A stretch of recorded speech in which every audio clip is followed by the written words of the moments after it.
एक कक्षा 6 की छात्रा जिसकी मुश्किल से महज 11 या 12 वर्ष उम्र होगी, वह विद्यालय पढ़ने जाती है। पढ़ने में बेहद ही होशियार, टीचरों की दुलारी, अपने माता पिता की दुलारी वह बिटिया। वह हमेशा उसके बैग में कभी टॉफ़ी, बिस्कुट, कुरकुरे, खाने पीने की सामग्रियां हुआ करती है। दोस्तों में भी बांटा करती है। खुशी से वह पढ़ाई करती है। लेकिन अचानक से ऑटोमेटिक उसके जीवन में कुछ ऐसा घटता है कि उसकी सारी खुशी छीन जाती है। वह दोस्तों से दूर रहने लगती है, हमेशा अलग थलग हो जाती है। उसकी पूरी दुनिया ही पलट जाती है। नमस्ते, आदाब, सत श्री अकाल, अभिवादन स्वीकार करिए सौरभ सोशलिस्ट का। स्वागत है दोस्तों आपका अपराध की दुनिया में।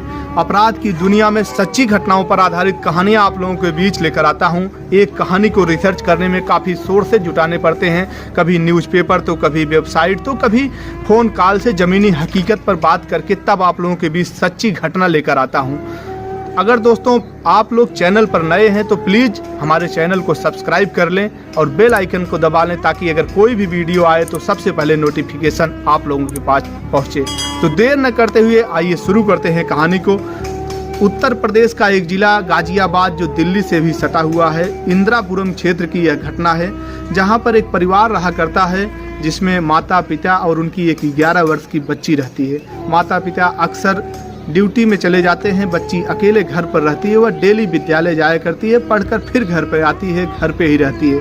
अचानक से बच्ची का एक दिन रात में पेट दर्द होता है।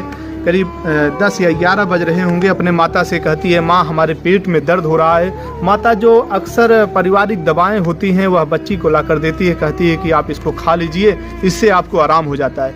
बच्ची दवा को खाती है, लेकिन उसको कोई आराम नहीं होता है। कहता है, माँ दर्द कम नहीं हो रहा है और बढ़ता ही जा रहा है। माँ कहती है, बेटी कुछ और जो घरेलू दवाइयाँ होती हैं उसको देती है, देसी दवाइयाँ देती हैं, लेकिन कोई भी उसको पेट में आराम नहीं होता, दर्द बढ़ता ही जाता है। माँ कहती है, बेटी बर्दाश्त करो, सुबह चलेंगे, किसी डॉक्टर को दिखाएंगे। जैसे ही सुबह होती है, माँ बच्ची को लेकर डॉक्टर के पास जाती है। जब माँ डॉक्टर के पास जाती है तो डॉक्टर देखता है तो डॉक्टर तो समझ ही जाते हैं। वह कहता है कि इसका चेकअप होगा, अल्ट्रासाउंड होगा। जब अल्ट्रासाउंड होता है तो डॉक्टर के पैर तलों से ज़मीन खिसक जाती है। दोस्तों, डॉक्टर कहता है, बुलाता है परिवार वालों को, और वह बच्ची 8 महीने की प्रेग्नेंट होती है। जब चेक करता है डॉक्टर तो पता चलता है बच्ची 8 महीने की प्रेग्नेंट होती है, और महज उसकी उम्र 11 या 12 वर्ष रही होगी। ऐसे में वह सीरियस केस देखते हुए तुरंत पुलिस को भी सूचना दे देता है। पुलिस भी आ जाती है, सरकारी आला अधिकारी सभी लोग वहाँ पर उपस्थित होते हैं। जब उपस्थित होते हैं तो पूछताछ की जाती है उसके परिवार वालों से, माता पिता से। कोई कुछ नहीं बता पा रहा था। बच्ची एकदम से डरी सहमी थी, वह कुछ भी बताने के लिए तैयार नहीं थी। लेकिन तभी मनोचिकित्सक का भी सहारा लिया जाता है। वो लोग बच्ची से बातचीत करते हैं, उसको विश्वास दिलाते हैं कि बेटी जो कुछ भी आपके साथ हुआ है सच सच बताओ, कोई नुकसान नहीं होगा आपको, आपके माता पिता को कोई कुछ नहीं करेगा।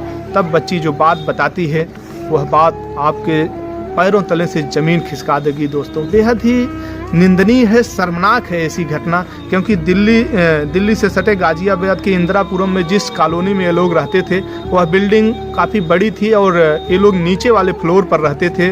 घर में इनके माता पिता अक्सर ड्यूटी पर चले जाते थे। एक दिन का वाकया था, बेटी घर में अकेली थी तो तीसरे फ्लोर पर रहने वाले एक प्रदीप कुमार, जिसकी उम्र 24 वर्ष बताई गई, एक युवक था, वह आता है और इसको अक्सर वह टॉफ़ियाँ दिलाया करता था, बिस्कुट दिलाया करता था। तो इसी बहाने टॉफ़ी बिस्कुट दिलाने के बहाने इसको अपने रूम में ले जाता है, अपने किचन के रूम में ले जाता है, और उसके बाद इसके साथ शारीरिक संबंध बनाता है। जब यह बच्ची चिल्लाने की कोशिश करती है तो इसका मुंह दबा देता है और कहता है कि अगर आपने किसी से कभी बताया अगर इस घटना को, तो वह चाकू रखा रहता है, उसको भी दिखाता है।